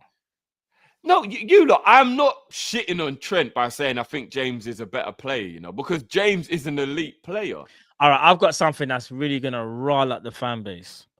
Who has a better passing range, Trent Alexander-Arnold or Steven Gerrard? And with both feet as well. After what he did to you, Cal, with the Ronaldinho, this is nasty work. This is a genuine question. We did a video on this, and I know where you guys both stand on this, but you know where I stand on this. Who do you think was a better passer? It's Gerrard, man. What are we doing there? Interesting. Everyone who says Trent in the chat, I'll go back and watch it and I'll Someone Cameron just said, Matt, why'd you do this, bro? This is what I'm saying, bro. It's true, bro. I'm just asking a question. Just like Matt, I'm just asking a question. Gerrard had long range passing just as good as Trent. His crossing, in my opinion, was just as good as Trent's. He had a better weak foot. Better weak foot. Toss up. On a real toss up. I'm gonna be real. I don't think I'll believe what he just said. I genuinely do. I've seen Gerrard volley left foot, volley goals with his left foot. Like, what are we doing there? But I don't think Stevie could ping a 45, 50 yarder with his left foot. Matt, you think Gerrard could hit a 50 yarder with his left foot? I'm the host. I'm just asking questions. Hold on, wait. Big up Jerry. Jerry, you're in the chat. I know, Jerry, you wouldn't lie to me. When I was off camera, did these lot conspire to just piss me off this evening? Just let me know, please, bro. Because if they did, just let me know, Jerry. Feel free to watch. I just asked the question because obviously there was a lot. Obviously, it started with Reece James and Trent, and I'm thinking to myself, I've forgot what Trent done at right back. And remember what Gerrard done. No, but I just said passing. No, we're only talking about passing. This is just one aspect. Just one aspect of the game. I just think Trent can pass better with his left foot. Are you still in the chat? I'm just asking a question. Because did Xabi Alonso get in that conversation as well, by the way? Of course he does. Of course. Yes. Was Xabi Alonso a better passer than Gerrard? Yes. Yeah. Yes. Trent's not a better passer than Gerrard. So hold on, Xabi Alonso, I'll take that one. Do you honestly think that Gerrard's got a better left foot pass than Trent? Yes. Or just as good. Nah, I can't lie. I'm watching Trent just ping 50 yards with his left foot like it's another day at the office. He was so good with both feet. I don't even want to give him prop because he's such a rat, but like them left foot passes from Trent were effortless. I'll be real. When it comes to the weak foot thing, I'll be honest with you. It might be Trent and then again, Alonso was a bit more. Alonso was a little bit more weak foot. I think Alonso was a bit more heavily. I'm just talking about passing. Right-footed. If the ball was dropping on a volley from 22 yards, I'm picking Gerrard with a left foot volley over Trent. But if you're talking about just actual, this is just passing. I'm just talking all sorts. I'm picking Trent with the weak foot. I think Trent had a better weak foot pass than Gerrard. I just do. Do you know what? Do you know what? Here again. This is big up Joe. This is just his opinion. He said, "Not gonna lie, the pass Trent. Do you remember the pass? Yeah. That pass to the outside of the bruv. That pass was like an amazing pass. No, it was fake. You know how fake it was? Do you remember when Thiago scored that goal and we couldn't tell whether the ball hit the floor? It was like that fake. You still not now. We don't know how it happened. But then I've also got Gerrard's catalogue of passing is crazy. It is. But yeah, just an interesting conversation. Just want to see where you guys are at. Just see, you know. Big up Jay Indy messing up my video this week. My last episode of Kopish anyway, so it's calm. Big up TK. One important thing about Semenyo, he's homegrown and we need homegrown players. We had to leave out Chiesa because of homegrown. That's true. We didn't have to leave out Chiesa. I'm gonna be real. No, I don't think we need to leave. I think that was true. I think that was no, true. But Drift, remember when I said if Gakpo was Chiesa, is Gakpo be left out because he's homegrown? It was not homegrown. Come on, we know what it is with yeah. Well, he picked Rio over Chiesa for homegrown academy reasons. So I'm not gonna lie to you. I'm in the background watching the Gerrard compilation of passes. You guys are really tapped in the head, you know. I never said Gerrard wasn't better. I was just asking you a question. Was a sensation, bro. I think it's a fair debate. Remember as well, you know, Gerrard had way less time on the ball than Trent to pick out these passes as well. Yeah, of course. That's true. That's very, very true. That's true. That's true. I must admit, I think the best pass I've ever seen in my life. No. We're not. Bun you lot. Man. You lot, Cal, you remember. Bun you both, bro. On a real, you're forgetting about Trent and Alonso. I'm just saying. Literally, bun you both. Like, on a real, no, you're forgetting, though. You're actually forgetting. No, do you remember Gerrard? This is a professional relationship. We're not registered anymore. We'll take. You remember Gerrard's pass to Michael Owen, Cal? where the ball Newcastle, last game of the season, 1-1 draw. I remember that. At the end, it was like I don't even know. It's like he was playing a computer game. Yeah, and end of 2003-2004 season. Yeah, 1-1 we drew the game. What about when Gerrard? That's the best pass I've ever seen. What about the 13-14 season when Gerrard done Fulham? Yeah, exactly. Talk now. Yeah, I'm just putting out the passes out there, bro. As well, off balance. Yeah, but bro, the Trent ones are mad as well, you know. I've got the I'm just gonna put it in the group, and then tomorrow morning, once you've watched it, I don't. Even I'm not saying Gerrard's not the best. I'm saying I'm just asking a question. I'm just asking a question. I remember I just said passing. Just asking a question. I'm just looking at passing. What? All right. What's your Trent one right now? Just quickly type in Trent passing and to see if you kind of get that same. I'm disgusted. Be honest though, Kyle. Right. Be honest, because I know your love for Gerrard. I hear it, but just quickly type in passing for Trent and just see what you see. Basically, I'll see phenomenal. And even if listen, I don't think there's a wrong answer. I just think there's a debate to be had because there is. Okay. I agree with Matt. There's a debate to be had. Trent's passing. I think there's a debate. I think when you say Gerrard, like unanimously, I would sit there and say, even if you're right, the other two can definitely challenge him. Like we're acting like Xabi Alonso is the best. I'm not even having like that. For me, is not a debate. Yeah, Xabi Alonso is the best. Gerrard said it himself. Xabi Alonso is the best. But Trent ain't better than Gerrard at passing. He just so you think it goes Xabi, Gerrard, then Trent in that order? If that's the case, why were people so offended when I said Trent should play midfield? Because it's not just about passing. Goal, yeah, bro. there's other aspects of the game, though, Carl. Gerrard was a better player. That isn't even a conversation. Yeah, because you're talking about. We're just talking about passing, bro. What Gerrard has over Trent in midfield is night and day. But Thiago, there were many times the ball fizzed into Thiago, for example, without Thiago even fully turning around. Thiago Alcantara, he's not better shut than Gerrard. up. He's not better than I Gerrard. never said it. You just said midfield. I don't know where you're sitting right now, man. No, if we're talking about passing, it's the conversation, Cal. Man's hold on. If we're talking, all right, wait there. If we're talking about passing, it is a conversation. You don't want to hear it. You don't want to hear it. Passing is off the. All right, clearly there's only two members of Kopish now. I hear it still. Here's what I'm gonna say. You see, Thiago, if we're talking breaking lines.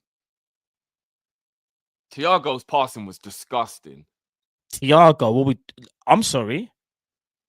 The no-look line-breaking passes. Gerrard, listen, I love Gerrard.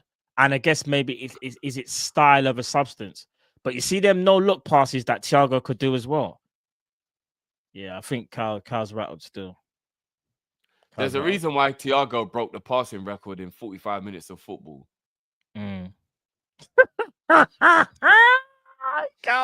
He's crashing out. He's crashing out. Do you know what's gonna make him come back into the show? Watch this. I know Carl, listen, you can't leave the show like that when the allegations haven't been cleared about your Ronaldinho take. That's all I'm gonna say. You can't leave like that. I mean, you can stay there and not defend your corner, or you can be a bystander. It's up to you. I don't know. I'm just saying. What's this? Matt wanted my wife to be vice captain. It's all right. Carl wanted Ugarte to be captain. We move. All right. We move. You joining back the show, Carl? You back? Begrudgingly. Imagine if Ugarte had to be our deep line playmaker. No, but you know what it is. It'll be the same thing of what Endo would do. They just can't play in this type of system, bro. They have. Them man have to pass though, bro. No, Endo can pass better than Ugarte. Ugarte, I don't think can pass at all. So, Big up Jay. Frimpong hate is forced. Who hates Frimpong? Yeah, that's what I was gonna say. Like, I think maybe people are a bit annoyed, maybe that his injuries, but I wouldn't say there's hate there. I wouldn't say that personally. I mean, if Jay's talking about when we was having the conversation earlier about a right back maybe needing to leave, it still wouldn't be hate. It would just more be he's not the right fit. I don't think. Yeah. Did you guys speak about Frimpong and Bradley? No, we did. I don't want it to, and I did it because I don't want it to seem like it's like let's take a shot at a man and he's injured and all. Okay, cool. Big up Uncle Abba against Semenyo. Richie Hughes connection is stark. Liverpool welcomes their third Ghanaian cow. Your juice is seriously spiked. You don't see Semenyo. Kirkes? No, I know they played together, but I think is he just saying maybe he believes that quite strongly that Liverpool will get Semenyo just due to the Richie Hughes connection. Compared to maybe that's or what maybe saying, he means a partnership could be formed on the left-hand side between them because they played together before. Maybe. Yeah. Pep, what are you doing, Doku? I'm just hanging around. No, we got. I should have started that. Big up Clarky, what's going on, my broski? Big up ending again. Just saying we won against Madrid when Gakpo didn't start, but we are ready to drop Salah after a win against West Ham. No, Gakpo, that's a fair point. Yeah, Gakpo likes Salah a bit. Matt, you said bro, but Salah is Salah. No, of course. When I say that, I just mean like if we're talking about technical security in the wide areas, I think there's an issue there in it. I think with both of them and how they've been this season. Now, when I said that last year, more so this year, do you get what I'm saying? In how they're both playing and what they've been asked to do. And what they've been asked to do is not against West Ham, but obviously Salah didn't play, but they go really wide. The fullbacks invert and they're supposed to take on every single person in front of them and then create a chance. Like you're asking them to do too much. They're not that type of player. That's the thing. But big up Red Indian. I see where you're going. Big up Caster. We kept 4 clean sheets when Salah played. Why are we blaming the right winger for leaking so many goals? Where's the same energy for Van Dijk? System is the real issue. No, we're not systems. I think people are taking the Salah thing like the wrong way. No one said that he shouldn't even get back into the team. It's just more about how we looked against West Ham, and there's question marks that were always going to, or questions that were always going to be asked about it because Salah didn't play, and it's not like Salah to just not even feature as a sub either. So I think that's and we got to remember we're talking about Salah not playing off of the back of that really poor performance against PSV, where he actually was poor defensively, and like it was obvious we need him to do more defensively. I think that's what it is. Like he has that PSV game and then he don't play against West Ham. The Soboslai does all the stuff Salah wouldn't have done on that right. And then that's when it becomes like, you know what? It's an uncomfortable conversation. Yeah. Big Uncle Albert again. Reece James is a pure phenomenon. Right back, DM, centre back, and right wing. Yeah, Reece James is a cheat code. Reece James is such a good player. He's very nice. He's cold. Big up Uncle Rods. What's going on, Uncle? Kyle, allow the Gerrard talk. No, bro. I don't think he means the manager. The manager stuff. Yeah. Big up Uncle Abba again. Comparing Steven Trent in any sphere is insulting. And Kyle, Reece James is a better footballer than Trent. Reece doesn't hold bench in Madrid. Reece can't get to Madrid. Well, you don't think Reece James is good enough to play for Real Madrid? But he's not there. To be fair, though, to that point, people need to remember. What are you basing this Reece James stuff on? Because Trent, let me land, because I was about to say this.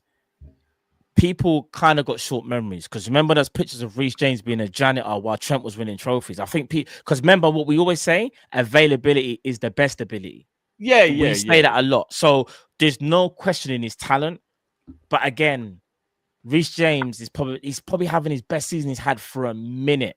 Do you get what I'm saying? And can he do that consistently? We're just talking about talent. Yeah, we're just talking about talent because obviously he is injured all the time. But when he's on the field, though, bro, he's so good. Lads, who was the better player, Gerrard or Alonso? Gerrard. Alonso was cold, but Gerrard. Very close, though.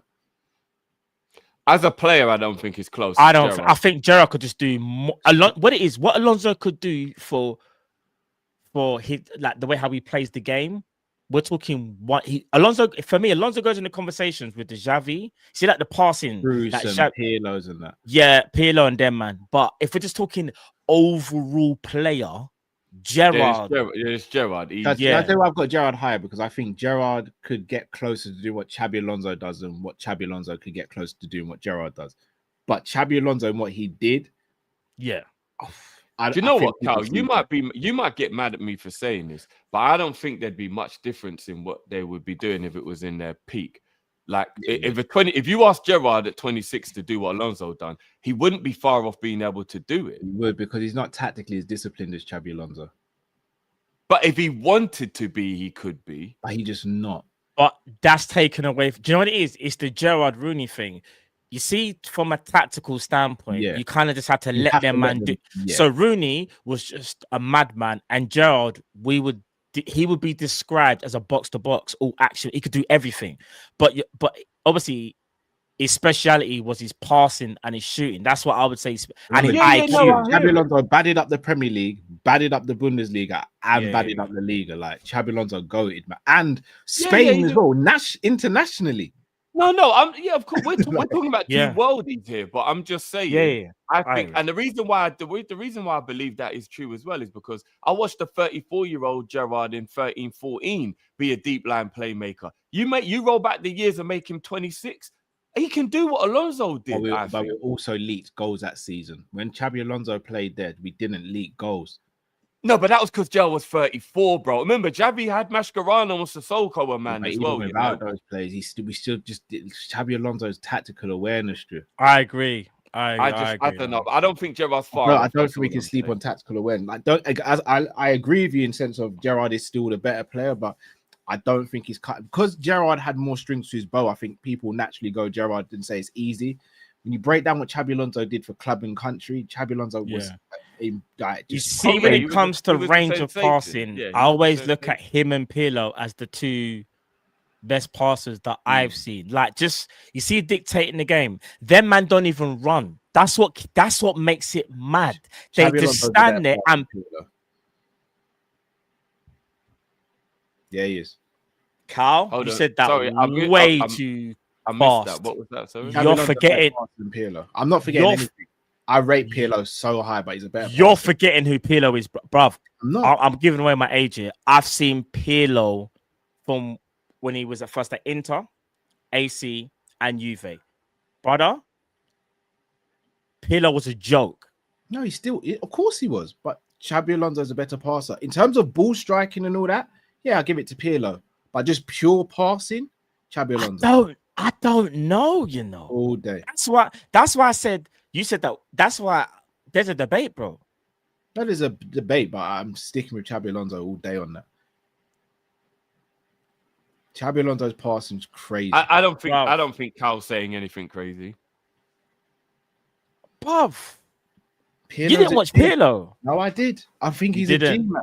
No, you wasn't there when it was gone. so you weren't there. Channel 4. I remember them days.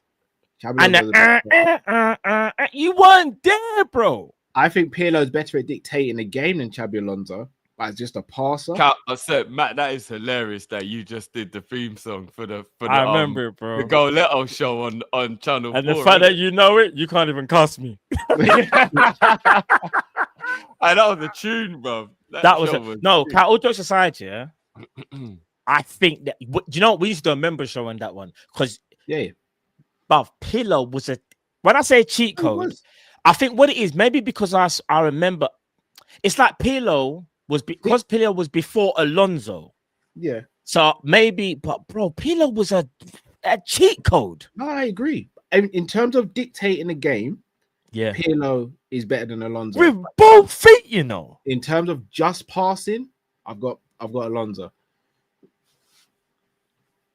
First. That's gonna be a serious debate. Tony Cruz has got to be in that conversation as well. I'm not saying he's on their level. He's got to be in the conversation. All right, he's in the conversation. He can go in the conversation. He can talk to them. I wouldn't put him ahead of. No, neither would I. But he's got to be in the conversation. But he goes with them man there, though. 100. I agree with that. Cruz is an absolute cheat code. Dare I say it? Scholes's got to be in that conversation as well. Hate to say it. Pirlo in them, man. He's got to be in the conversation. Just passing, Scholes has got to be in that conversation, boys. It's not a crazy take. It's not a crazy take. I hear it because Scholes had every type of pass in it. Scholes got to be in the conversation. I know he's a Man United legend, but he's got to be in the conversation. I just think when Pirlo passed the ball, I think it's the technique, you know. It's the aesthetics, yeah. He looked do you know what it is? I'll tell you what, and I'll be real with you. I'm not changing Pavarotti singing in the background when Pirlo's passing. Yeah, I'm not changing what I'm saying, but I think because Pirlo was more nimble on the ball as well. So, you know, like, this is the thing. When Alonso got the ball, yeah, obviously look up and gone. Pirlo could get the ball. Someone tries to get the ball off him. And because Pirlo had shimmy, he could drop the shoulder and then he's just spraying one left-footed 45-yard. And you're like, what? Alonso couldn't do that. But just they didn't need to, I guess. That's the reason why I think that in that conversation, the best out of all of them, even though people might not realize it, is Xavi. I think he's actually the best in that. If you're having that conversation, he doesn't have, but not long. I don't think Xavi. See, Xavi's short range passing. He just didn't have to use it as much, so people don't realize he had it all. No, but here's the thing, though. Xavi could play long. Xavi could do the long range passing, but because of the system that he played in, obviously it was very like that tick attacker in it. A lot of short passing. Yeah, so he didn't need to do it, so you don't realize. But the boy had it all. I know. He had it all. Like what about Beckham? Beckham goes into that. What about Beckham? If it's all about passing, if it's all about passing, for just passing, Beckham's passing was sensational. Yeah, it's difficult to class Beckham though because he played on the right wing or the right midfield, in it, so it's difficult to put in those conversations. I guess in different area of the pitch. Are you going to get more time and stuff? I hear that. If I'm not mistaken, when we beat Greece to go through with that free kick in the dying minutes. In the actual game, Beckham played midfield. Like he played midfield quite a lot. Everywhere. You know what? There's some other contenders. Just quickly, would you not say Fabregas? Fabregas, not in terms, mid and short range passing. Okay, Modric. Modric, not over the people that we've seen. Not as a passer like the others, but in terms of a player, Modric is probably above all of those guys. Fairs. We definitely got to do a members video on this now that we're and I think we've got to somehow to be able to show the clips as well. Somehow we got to find a way. I think we will. Yeah, because we can show the whole thing in it, the whole clip in it. Like there'll be no thing in it. Big up honesty, rank them. Gerrard. Oh my god, we've literally just kind of done. We've just kind of just had. I'll do it, but people aren't gonna like it. Alonso, Gerrard, Trent, Thiago.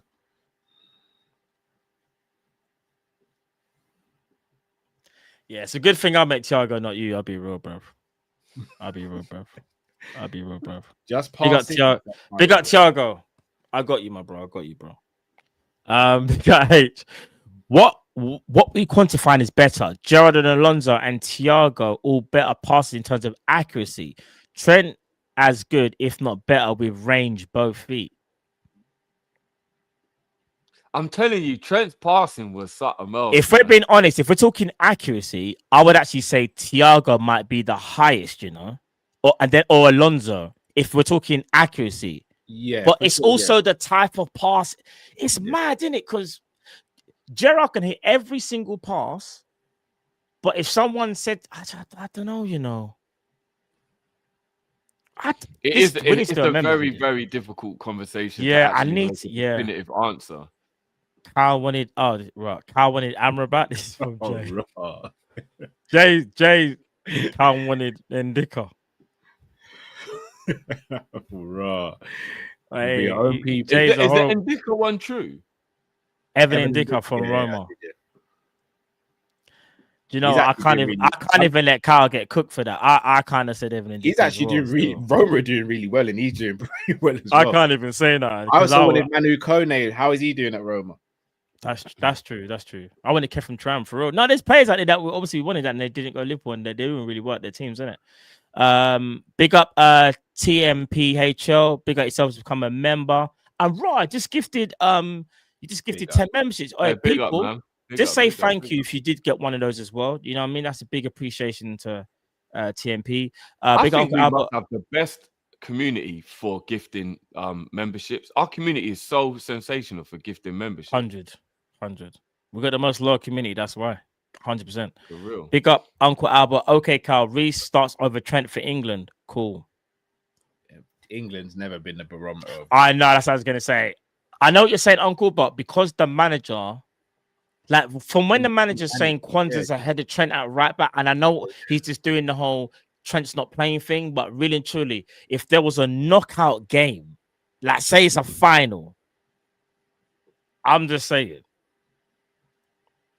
Big Uncle Albert again. Carl, where were you during the 2006 World Cup? Pirlo is peerlessness personified. Not just a World Cup winner, he has Champions Leagues and Scudettos. If we're going to do that, though, Toni Kroos has all of those as well. Apart from Scudettos, but he's got the Ligas and Bundesligas. Well, Xabi Alonso's got everything. Xabi Alonso got those. Yeah. I think what Xabi Alonso's got a Euros and a World Cup. I know what Uncle Albert said that it's because you said, I feel like you said Xabi Alonso too fast without thinking about Pirlo. No, I rate Pirlo high. One of the people I watch most compilations on is Pirlo. But if we're just talking about pure passing, not body feints and not... No, but even pure... No, but Cal, be careful what you say. If you're talking purist... Just pure passing. Pirlo's there. No, I know he is, but I've still got Alonso ahead of him. Fairs. Are you saying you put Pirlo second? Big up yourself, G. Yeah. Pirlo second. Okay. Do you know what? Hey, I'm not gonna lie, what's going on, bro? I'm sitting here right now, and I don't even want to say anything because I don't want the conversation to go into like a... I struggle to not think Alcantara is just the best. Just like I'm just remembering things from what and just I don't know. Let's move on from this comparison thing. Thiago's fake, you know. He is. He's actually fake. Like, and I think because obviously Liverpool career wasn't what we expected. I think people forget what he done at Bayern, obviously in his prime, and obviously even early days at Barca. Like Thiago, I think what is well. Carl's right though. You see, aesthetics can play a part though, because you see what Thiago can do, the others couldn't. You see, Thiago could run and dribble with the ball and then go and do your pass afterwards. You're looking mad. Rather than someone being static. He's just as good a passer, but he's a better footballer. So it's like, if you're talking about mid and short range passing, though, I still think Messi's probably the best of all time at that. Mid and short we're talking about midfielders, though, isn't it? We're talking about Messi. You can't use Messi. He's an alien. Okay, cool. Yeah, can't use Messi. He's an alien. And it probably is a little bit disingenuous that we didn't include KDB in the passing conversation. Yeah, as well. Iniesta. No, not for the passing. Not with like short and mid. No, short and mid, but not long range. Yeah, not long, not with the Pirlos. That's why I said short and mid. Yeah, but if we're talking like the 1-2 to short, Iniesta and Messi might be them two.